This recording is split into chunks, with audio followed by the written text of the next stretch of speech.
bonjour et bienvenue à cette émission spéciale pour rendre hommage à l'évangéliste Reinhard Bonnke. Il est parti rejoindre sa demeure céleste samedi dernier, le 7 décembre. Il était à Orlando, aux États-Unis, dans sa maison, entouré de sa famille. Et aujourd'hui, je vais être avec vous quatre, Frank, Jérémy, Anne et Jérémy, et Michael. Oh là là, décidément, ça ne va plus. Aujourd'hui, donc, c'est une émission spéciale et qu'on tenait vraiment à faire à MCI TV parce que l'évangéliste Reinhard Bonnke est un homme extraordinaire qui a impacté nos vies personnelles et qui a impacté vraiment le monde entier, pas uniquement la francophonie, parce qu'on le sait, il était allemand, mais il prêchait également en anglais, il a été traduit dans tout un tas de langues et il a eu un ministère extraordinaire.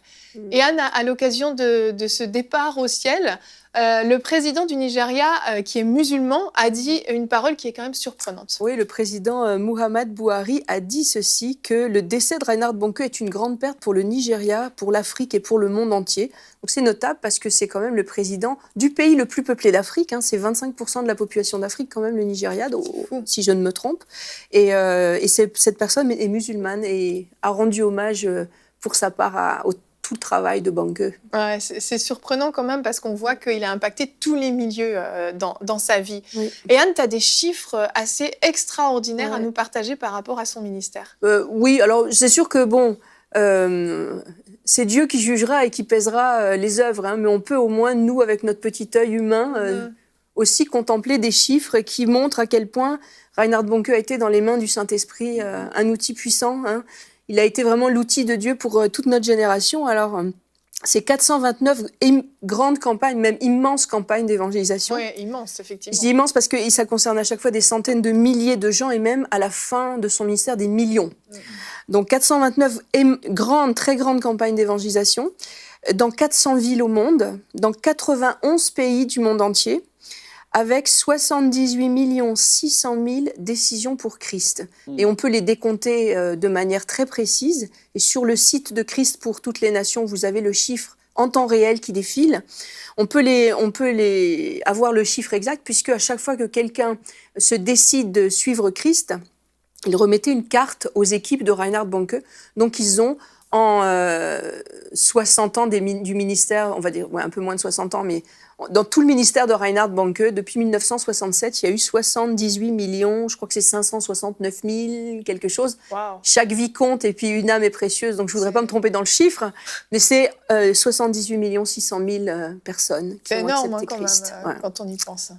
C'est énorme et la taille des foules aussi, on va voir des photos, c'est sûr, mais quand tu regardes toutes les grandes du passé, Whitefield et d'autres qui étaient dans les années 1500, 1600, tout ça, ils prêchaient à 30 000 personnes, il n'y avait pas d'haut-parleur, de speaker, quoi que ce soit, mais quand tu regardes Bonnke, qu'est-ce qu'il a fait?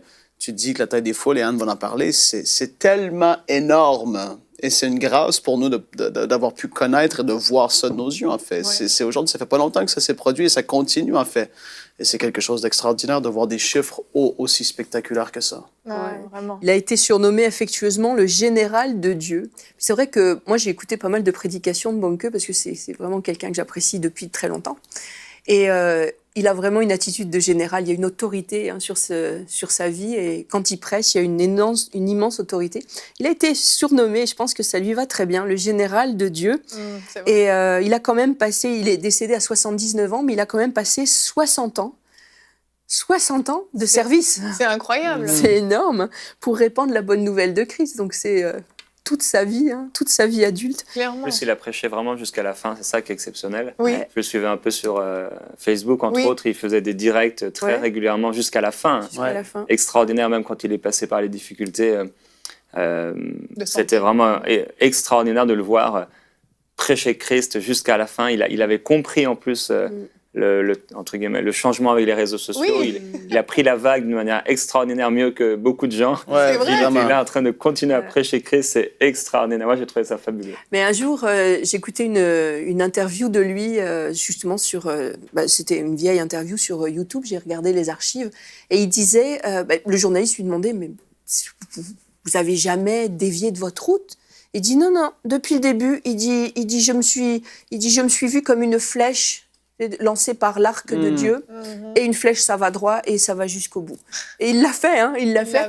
Et même, il a fait des émissions jusqu'en 2018, à part les lives là qu'il a fait, il a fait des émissions jusqu'en 2018, donc jusqu'au dernier moment, hein, quasiment. C'est extraordinaire. Et il a dit que sa mission, il l'a souvent dit, hein, sa mission était de piller l'enfer pour peupler le paradis. Et c'est exactement ce qu'il a fait. C'est vraiment ce qu'il a fait. Ouais. Et c'est vrai que moi, ce qui me plaît beaucoup chez Reinhard Bonnke, c'est qu'il avait le sens des formules choc. Alors, il y en a, j'avais commencé à les noter en écoutant des prédications de Bonnke ou des interviews de lui. Mais il y en a une que j'ai notée, puis je veux vous la partager parce que je la trouve excellente. Il dit « Jésus ne nous a pas appelés à faire des prédications, mais à délivrer les gens. Ouais. » Et c'est ça qui se passe dans nos campagnes d'évangélisation. Je ne suis pas là pour décorer des cellules de prison, mais pour libérer des captifs. Et je trouve que c'est excellent. Mais il en a sorti, là c'en est une, mais il y en a des paquets de formules choc.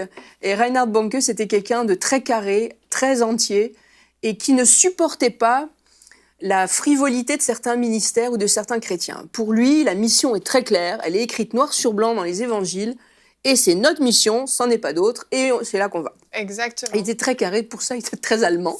Qu'est-ce qui a fait la différence aussi? Si tu regardes les grands évangélistes, il n'y a pas eu honte de son arrière-plan pentecôtiste, de prêcher la puissance de Dieu et tout ça. C'était pas du terre à terre, c'était tellement à fond. Et quand je l'écoutais ce matin en arrivant ici, justement dans ma voiture, tu sens la présence de Dieu. Il se mettait à parler en langue au micro, à prendre autorité. Et tu dis, mais c'est ça qui a fait de lui. C'était différent, en fait, de rassembler des foules comme ça, étant tellement charismatique, c'était extraordinaire. Moi, ce qui m'a vu chez Bonnke, parce qu'on est à une époque où on n'aime pas trop avoir des étiquettes. On dit non, j'appartiens à l'Église universelle de Christ. Mais lui, il disait qu'il était pentecôtiste et il l'assumait. Oui. Parce que quand il est venu à Christ, il était... 18 ans avant sa naissance, sa famille est venue à Christ. C'était un milieu luthérien. Donc il y avait déjà quand même une base de croyance. La Bible était là, dans le village d'où était originaire sa famille. Mais ce qui s'est passé dans cette famille Bonnke, c'est qu'il y a eu un miracle exceptionnel. Ouais. Il y avait un prédicateur d'origine allemande, mais qui était émigré aux États-Unis, qui est revenu au pays en 1922 et qui s'est perdu dans la campagne de Prusse, Ludwig Graf. Et en fait, ce monsieur-là, en 1922, avait encore les beaux restes de Azusa Street parce qu'il a fait partie de ceux qui s'étaient réveillés à Azusa Street. Donc c'était un homme qu'on a complètement oublié à la postérité, mais par contre, il avait le feu de Dieu, Ludwig Graf, et quand il est passé dans ce village, la première chose qu'il a demandé, il a vu le boulanger qui sortait de son atelier, et il n'a pas demandé sa route, il a dit, y a-t-il un malade dans ce village? Dans le village, oui. Et il a dit, oui, il y a un homme, c'est Auguste Bonnke. C'est un homme qui souffre énormément. D'ailleurs, si vous écoutez bien, vous allez l'entendre. Effectivement, on entendait un homme crier de douleur à l'autre bout du village. C'est un homme qui souffrait le martyre pour une maladie qui n'était pas diagnostiquée. On ne pouvait même pas le toucher. Il n'y avait aucune position dans laquelle il pouvait se tenir. Il souffrait énormément. Et donc, un peu en rigolant, le boulanger lui a dit « Vous voulez un malade à guérir ?» Parce que les luthériens se moquaient un peu des pentecôtistes à l'époque en disant « Oui, c'est les gens qui guérissent les malades. » Il a dit, c'est là-bas. Et il est allé, Ludwig Graf, il a témoigné de Jésus-Christ et il a imposé les mains à Auguste Bonnke, qui a été guéri instantanément et baptisé du Saint-Esprit. Madame Bonnke, la grand-mère aussi. Et la Pentecôte est rentrée en force dans cette famille qui avait déjà un arrière-plan chrétien. Donc, lui, il faisait bien la différence. Il disait pas, j'appartiens à l'Église universelle de Christ. Il disait, je suis pentecôtiste. Parce qu'en fait, son héritage et le ministère qu'il a déployé pendant ces 60 années, c'était un ministère pentecôtiste.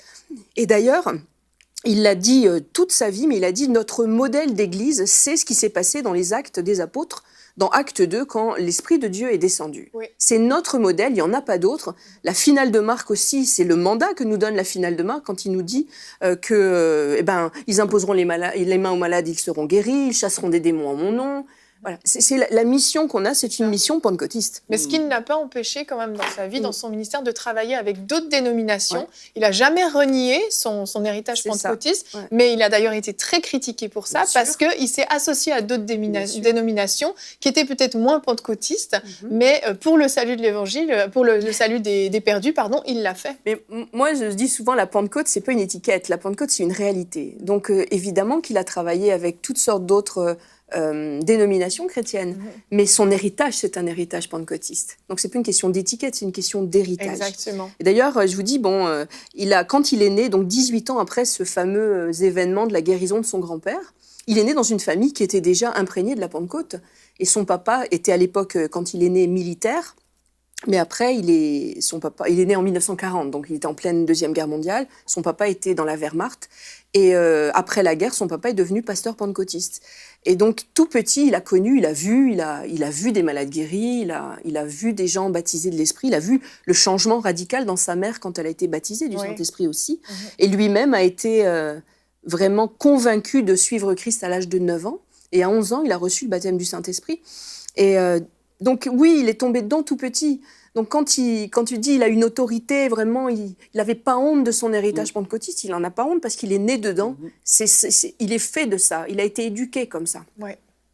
Et il a, à 10 ans, reçu cet appel pour servir Christ. Il y a des missionnaires qui étaient passés dans l'église de son papa.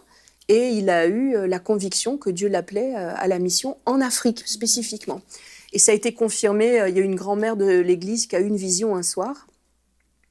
Et elle a dit « Je vois une foule de gens de couleur. Et il y a un petit garçon qui est en train de leur distribuer du pain.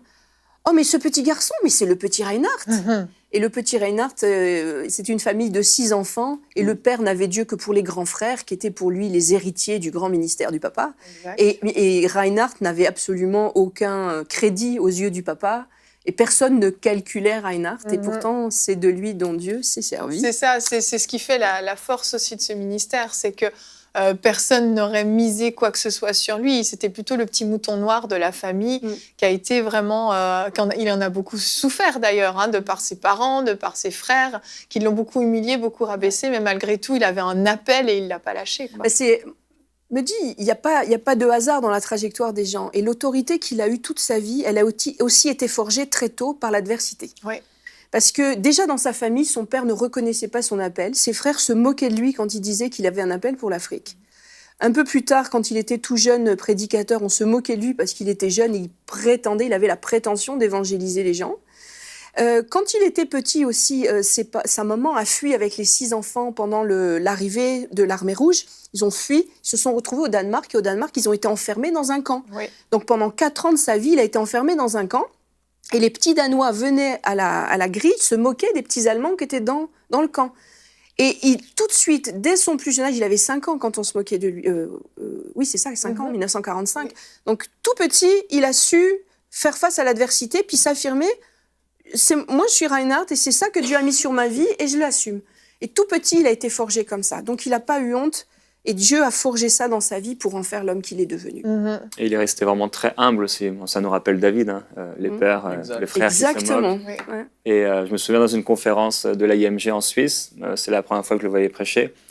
Et moi, j'étais là, assis dans la foule et à un moment, on l'appelle. Donc, je m'attendais à ce qu'il arrive par l'arrière et tout. Par un hélicoptère. Il s'est levé, il était juste là devant, comme tout le monde, une petite chemise tranquille et tout. Il avait l'air d'un homme tout à fait banal, mais à l'intérieur, c'était puissant. En fait, c'était quelqu'un, oui, qui a, dès le début, été très humble. Il a une éducation allemande. Et j'en ai connu beaucoup des gens de cette génération-là il y avait un arrière-plan luthérien quand même. Et quand tu as un arrière-plan luthérien, tu as appris à ne pas t'enorgueillir de tes succès. Alors, mis à part le fait que Dieu a suscité des épreuves qui lui ont bien remis d'aplomb son orgueil, si jamais il y en avait, et je pense qu'il n'y en a pas eu beaucoup, il avait quand même une éducation allemande luthérienne qui faisait que tu t'enorgueillis pas. Là, c'est Hochmut, là. Tu baisses un peu le ton, là, t'es personne. Et dans l'éducation luthérienne, il y a déjà ça. Donc, il a été éduqué comme ça, à pas s'enorgueillir de ses succès. Et ça l'a gardé. Et ça l'a gardé. Et alors, on peut recevoir des choses. Et Reinhard, dans son église, il y avait cette grand-mère qui a discerné par cette vision le ministère qu'il y avait sur Reinhard. Mais personne n'est venu lui dire « tu vas être un grand homme de Dieu ». Donc, en fait, la sagesse des adultes qui l'ont entouré a fait qu'il ne s'est pas enorgueilli. Il faut faire vraiment attention à ça. Vraiment attention. Et je crois que s'il y a bien quelque chose qui qualifie cet évangéliste, Reinhard Bonnke, c'est vraiment l'humilité parce que ça transparaît de lui, comme tu le dis.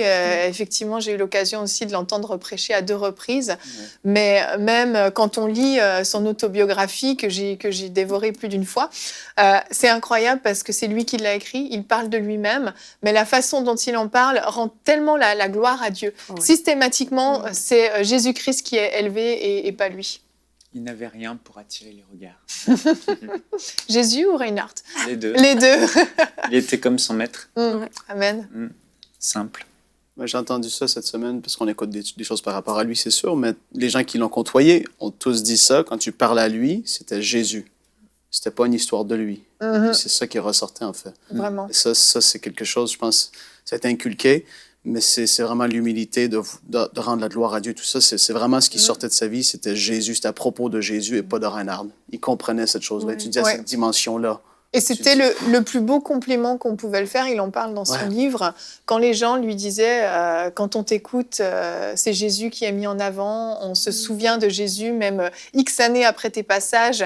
Il y a encore la présence des messages imprégnés de Jésus qui sont là. C'est les plus beaux compliments qu'on peut lui faire. Ça le faisait pleurer parce qu'il se disait mission accomplie. C'est ça. Puis c'est un homme qui a très tôt appris à faire confiance à Dieu entièrement pour tous ses besoins. Oui, il l'a pas eu facile. Hein, on en parlait hors antenne. Il l'a pas eu facile. Et quand il est parti à l'école biblique, il est parti se former. Hein, quand il était tout jeune, à 19 ans, je crois, il est parti au Pays de Galles. Au Pays de Galles. Oui, effectivement. Et c'est pas anodin. C'est pas l'Angleterre, c'est le Pays de Galles. Parce que le Pays de Galles avait encore cet héritage vivant de la Pentecôte qu'ils avaient vécu en 1904 et 1905 pendant le réveil au Pays de Galles. Et donc l'école biblique où il est allé à Swansea était une école qui s'était formée sur l'héritage du réveil du Pays de Galles, d'Evan Roberts et tout ça. Et donc, il est allé spécifiquement là parce que c'était une école où vraiment la puissance de l'esprit était présente et les enseignements étaient imbibés de tout cet héritage pentecôtiste. Et donc, il est parti là, au Pays de Galles, à Swansea, étudier. Et comme c'est le cas dans plusieurs écoles bibliques, on a parlé un jour dans une rubrique de la WEC, c'est pas la WEC, mais c'est le même principe, c'est-à-dire que ceux qui allaient étudier là n'avaient pas le droit de verbaliser leurs besoins et de faire des demandes aux églises ou à la famille. Leurs besoins financiers ne devaient jamais être évoqués. Ils devaient faire entièrement confiance à Dieu pour leurs besoins. C'est qu'à la WEC, ma belle-sœur a fait la WEC, c'est le même principe. C'est tu sers Dieu, tu comptes sur la fidélité de Dieu, qu'on dit vraiment. Donc tu ne fais aucun appel de fonds et Dieu pourvoira. Et c'est ce qui s'est passé. Et donc quand les étudiants, et ça arrivait tout le temps, étaient témoins de la fidélité de Dieu à leur égard, ils devaient témoigner de la fidélité de Dieu. Oui. Pas exprimer leurs besoins, mais exprimer le fait que Dieu avait pourvu. Et donc, il a été, pendant toutes ses études dans cette école biblique, il a été confronté à des besoins, parce qu'il n'y avait aucune ressource, et c'est sûrement pas sa famille qui lui en envoyait. Non. Donc, il a appris à user ses 2 genoux pour faire confiance à la provision de Dieu.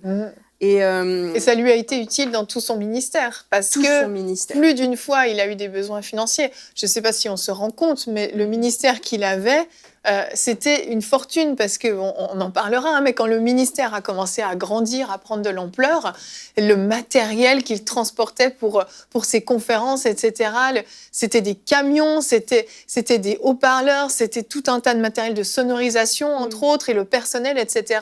C'était des fonds dont il avait besoin, et ça s'était jamais vu, des choses pareilles. Donc, il a vraiment dû faire confiance à Dieu, financièrement aussi, puis Dieu a toujours pourvu. Toujours. Quand on fait confiance à Dieu, il pourvoit toujours. Oui. Et ce qu'il disait, dans la vie de chacun, de chaque chrétien, il y a des moments où ils ont vu Dieu agir, où ils ont vu Dieu pourvoir. Et il disait, ces moments-là, chérissez-les, repensez-y, célébrez-les, même, il avait dit. Célébrez ces moments où Dieu a pourvu, parce que ça va fortifier votre foi et ça va fortifier la foi des autres. Et ce principe-là, il se l'a appliqué à lui-même, il l'a appliqué et il demande aux autres de l'appliquer. Ouais. Parce qu'on se dit, oui, mais tu sais, c'est Reinhard Bonnke, donc oui, Dieu a pourvu. Mais Dieu pourvoit pour les besoins de chacun. Et lui, il insistait vraiment, il disait, c'est pour tout le monde, c'est pas juste pour Reinhard Bonnke que Dieu pourvoit. Amen. Il y a un aspect de la vie de Reinhard Bonnke aussi que j'aimerais bien qu'on aborde, c'est le moment où il a rencontré George Jeffreys. George Jeffreys, c'était il était issu du réveil au Pays de Galles et il a été un des grands évangélistes de l'Angleterre des années 30. Années 20, années 30. On avait parlé dans une rubrique flashback pour ceux qui... Exactement. Ceux qui s'intéressent à George Jeffreys, j'ai fait un flashback sur George Jeffreys où je raconte ça. Et entre autres, dans cette rubrique-là, j'ai raconté, et je le raconte à nouveau, ce passage intéressant où Reinhard Bonnke sort de l'école biblique, il vient de terminer son école biblique, il est en chemin pour retourner en Allemagne, et son train s'arrête à Londres, et en attendant sa correspondance, il a une journée à ne rien faire. Et donc, il prend un ticket de bus, commence à faire le tour de Londres, parce qu'il dit qu'il n'avait pas d'argent pour se payer un tour touristique. Oui. Donc, il a pris un bus de ville, puis il a commencé à rouler dans le bus. Puis, à un moment donné, il en avait marre, il avait mal aux jambes, il est descendu du bus, et c'était dans un quartier résidentiel. Il commence à marcher, et là, il est tombé devant une maison, il y avait marqué George Jeffreys sur la boîte aux lettres. Et ça lui a évidemment rappelé le George Jeffreys dont on lui avait parlé. Il avait étudié des textes de George Jeffreys, il avait étudié à l'école biblique l'héritage de George Jeffreys. Effectivement, c'était la maison de George Jeffreys. Donc, si ça vous intéresse, allez réécouter le flashback. Mais en fait, George Jeffreys, ce jour-là, donc c'était peu de temps avant sa mort, à George Jeffreys, a imposé les mains à Reinhard Bonnke. Et il y a eu vraiment comme une passation d'onction. En tout cas, il y avait l'onction de Dieu sur ce moment-là. Certains diront que c'est une passation de l'onction de George Jeffreys. Je ne vais pas rentrer dans ce débat-là. En tout cas, il a été revêtu à ce moment-là. Mais à ce moment-là, il y a eu une visitation de l'esprit puissante. Et il est resté quasiment une demi-heure à genoux avec George Jeffreys qui priait sur lui, pour lui et sur lui. Et il y a eu une onction particulière qui est tombée sur lui. Il avait 21 ans. Et puis, quand on voit tout l'héritage qu'il a eu en 60 ans de ministère, on se dit que ce moment-là était un moment clé. Oui. Et d'ailleurs, il l'a dit, il dit « L'évangélisation, c'est un perpétuel passage de relais. » Je vais vous retrouver la citation. Elle était trop bonne. Mais si je la retrouve pas, je vais vous la dire quand même. Tu peux la dire avec tes mots. Je vais vous la dire directement de mémoire. En fait, il disait que l'évangélisation, c'est un perpétuel passage de relais. Il disait que lui-même, quelque part, son grand-père avait eu l'héritage de Ludwig Graf, qui avait eu l'héritage d'Azusa, qui avait eu l'héritage d'eux, et on remonte comme ça. Oui. Et il disait George Jeffreys aussi. Donc il disait, je suis l'héritier d'une passation de bâton, comme dans une course de relais, de George Jeffreys, de Ludwig Graf. Il en a cité plusieurs comme ça. D'ailleurs, il a laissé le bâton à Kolenda. Et il a laissé lui-même, et il a appliqué le même principe, puisque ça fait quelques années, en 97, après. En fait, Daniel Kolenda, qui maintenant est son successeur, a reçu le Saint-Esprit, il avait 16 ans en 1997, et Reinhard Bonnke cherchait justement dans les jeunes qui étaient autour de lui, et même jeunes hommes et jeunes filles, je le note, je ne dérangeais personne. Il le dit lui-même qu'il cherchait parmi les jeunes hommes et les jeunes filles qui serait loin de Dieu pour continuer ce travail-là. Et ça a été Daniel Kolenda, qui était à l'époque un tout jeune homme. Exact. Et il a dit quelque chose qui est très humble et qui reflète l'humilité dont tu parlais, Jérémy. C'est qu'il a dit, en fait, quand je l'ai laissé prêcher, il y a eu les mêmes résultats qu'avec moi.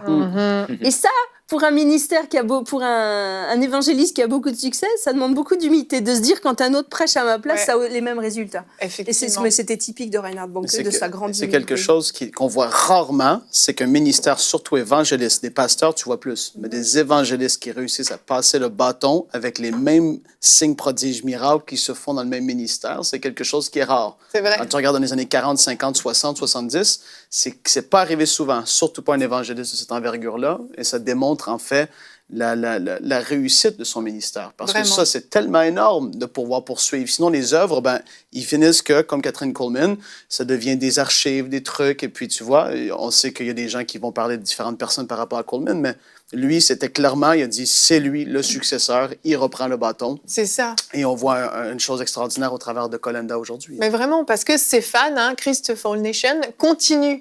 C'est pas à la suite du départ du porteur de vision que la vision s'arrête. Et ça, c'est très, très fort. Et c'est ce qui était sur son cœur pendant toutes ces années. Il a toujours dit, justement, on passe le flambeau, on passe le relais. Et il a voulu le faire, il l'a fait avec Daniel Kolenda, mais il a voulu le faire avec chacun d'entre nous. C'est ça qui est génial. Au travers des conférences Fire, on peut en dire un petit mot, Anne, parce que c'était vraiment quelque chose qui était très fort sur son cœur. Il voulait que c'était pas juste, il y a quelques évangélistes qui vont prêcher l'évangile, mais nous tous, nous devons le faire et nous pouvons le faire et Dieu nous y appelle. Oui, c'était son message. Et d'ailleurs, si vous avez la chance de comprendre l'anglais ou l'allemand, il y a beaucoup de prédications de Bonnke où justement il parle de ça. Pour lui, l'évangélisation, c'est l'affaire de tous. Et il disait, il n'y a pas possibilité d'évangéliser sans la puissance de l'esprit. L'évangélisation sans la puissance de l'esprit, ça va être pas inutile, mais peu efficace. Et il disait, l'esprit sans l'évangélisation, ça ne sert à rien, ça fait du vent, c'est tout. Il faut l'évangélisation avec la puissance du Saint-Esprit. Et c'est pour tout le monde. Et d'ailleurs, il a fait tout un programme qui s'appelle Full Flame. Et c'est diffusé par CFAN, la Christ for All Nations. Et si vous avez la chance, nous on l'a fait dans notre église, c'est puissant, pour vraiment transmettre cette flamme aux gens de nos églises. Ça se présente sous la forme de coffrets, donc dedans il y a un livret, donc à distribuer à chaque membre du groupe. Ça se fait souvent en petits groupes, dans les maisons. En groupe de maison. Groupe de maison. Il y a aussi un DVD à passer, et donc c'est Reinhard Bonnke qui à chaque leçon enseigne quelque chose. Et il y a des vidéos aussi qui accompagnent ces enseignements. Et le but, c'est vraiment de donner, de transmettre cette puissance aux gens, de transmettre ce goût d'être rempli de l'Esprit de Dieu pour porter le message de Christ. Oui. Parce que c'est notre rôle, c'est le rôle de l'Église, c'est pas juste le rôle de quelques évangélistes, c'est le rôle de tous les chrétiens. Et lui, il dit, si tu le fais sans la puissance de l'Esprit, c'est comme un coup d'épée dans l'eau. Exactement. Moi, Jérémy, je ne sais pas si tu te souviens des cours de l'ISOM avec Okay. Reinhard. Moi, toute ma vie, il est marqué dans ma vie parce que j'ai ressenti le feu comme jamais j'avais vécu auparavant au travers de l'écran de la télévision, dans les cours de l'ISOM, quand je faisais l'école biblique de l'ISOM, qui en faisait partie. Et puis, il a prié pour le feu, en fait. Et j'étais dans cette salle d'école. Et j'avais jamais senti le feu descendre sur moi comme ça. Je m'étais mis à trembler. Je suis monté en haut toute seule dans mon coin. Ça avait duré je sais pas combien de temps, mais je transpirais, j'avais chaud, je sentais le feu, je pleurais. Je dis, wow, qu'est-ce que... Et il avait tout simplement prié, en fait. Et je me dis, la quantité de gens qui ont vécu ce que moi j'ai vécu, c'est tellement énorme. Et moi, ça me bénit de... Vas-y. Et ce feu, il passe aussi à travers son livre, là, Une vie en feu. Ouais. Je l'ai lu en 2 jours. C'est extraordinaire. C'est là que parce que je le connaissais, mais c'est là que j'ai vu que c'était vraiment un héros de la foi. C'est extraordinaire. Ouais. Et je pense qu'il aurait aimé aujourd'hui qu'on puisse faire un appel au salut.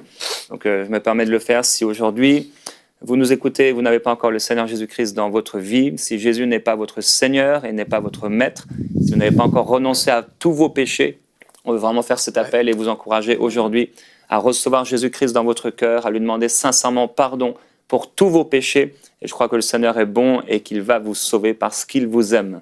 Amen, amen. J'aimerais juste qu'on termine en regardant une petite image d'une des conférences qu'il a faites, qu'on voit cette foule en fait gigantesque. Si en régie on peut la mettre, cette photo est vraiment extraordinaire. On voit les foules qui ont été rassemblées et c'est pas la plus grande. Dans le livre aussi, il y en a et je profite, je veux la montrer parce que c'est très très impressionnant. Alors, je ne sais pas si à l'écran, on va bien voir. C'est des marées. Je vais le mettre de l'autre côté. Voilà. Je ne sais pas si vous arrivez à voir, mais c'est extraordinaire le nombre de personnes. Au Congo, c'était Anne. C'est au Congo. Mais il en a fait plusieurs dans tout le monde. Mais la plus grosse, ça a été en 2000. Il y a eu 6 millions de gens qui sont venus assister en 5 jours de conférence. Et il y a eu plus d'un million. 1 million. Plus que ça. Je crois que c'est 3 millions qui ont accepté Christ. C'est le record du monde de personnes rassemblées dans un même lieu. Voilà. Il a eu le plus grand chapiteau du monde aussi à l'époque, qu'il a fait construire spécialement pour ça.